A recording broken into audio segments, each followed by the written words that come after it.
In a world where Eric lives in graduate housing, this one.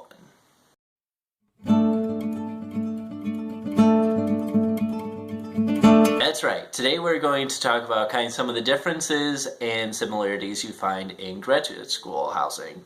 So first and foremost, it is a lot quieter. Yes, noise-wise, especially in the community that I'm living in, it is almost dead silent all the time. There are no crazy parties, Fridays or Saturdays whatsoever, at least not to my knowledge.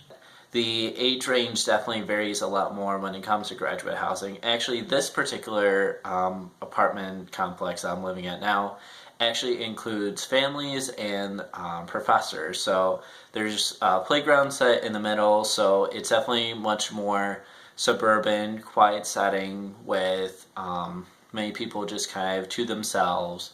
So kind of the downside of that is that it definitely has less of a community feel. I knew at Lemoyne that even by senior year with the townhouses that we could walk next door, talk to your neighbors all the time, have a really good time. But here it's a lot different. You really have to go out there to even get to know anyone. I know for my brother, on the other hand, he went to Drexel in Philadelphia for graduate housing, and when he lived there, he could walk down the street and go to a bar or hop a taxi and get pretty much anywhere in the city for about $5. Where for me, on the other hand, being at UB, Amherst is a very quiet suburban community. So to get to the heart of downtown or Elmwood, all the like bright spots for weekend parties, it really is a much tougher commute. Parking in the complex hasn't really been that bad. Every time I pull up, there's at least a spot open, one or two away from my door, so that's pretty convenient. And during the winter, they have very reliable snowplows that come through with both the sidewalks and the parking spots, so that's a really nice feature. The only thing is just that depending on whether or not your roommate takes up the spot or not, that's a different story entirely. Having amenities like the gym and the pool are pretty nice. They are about a mile and a half away, so it is a pretty far run, but the only thing too is whether or not it's open or not. And yes, it closes a lot.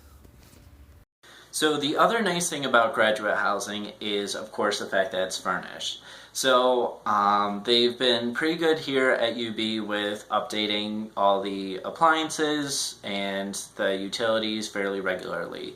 They actually recently just changed the refrigerator, dishwasher, and replaced the carpet on the stairwell and in my new roommate's room. So that was really nice. They also freshly cleaned everything.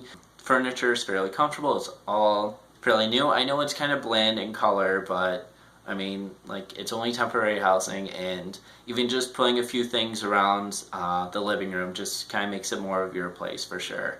And as you can see in my room, I try to make it as homey as possible. The other thing too is that graduate housing can be a little bit expensive for sure, especially when you have a roommate.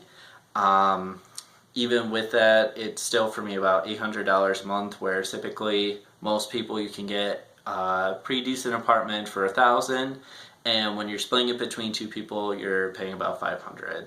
I did have a roommate this past year, and by God, was he a hermit. Bless his heart, he seemed like a fine guy and everything, but he would just go from the kitchen, just grab whatever food or drink he has, right to his room, not to be seen for hours. No hellos, no goodbyes, no type of conversation.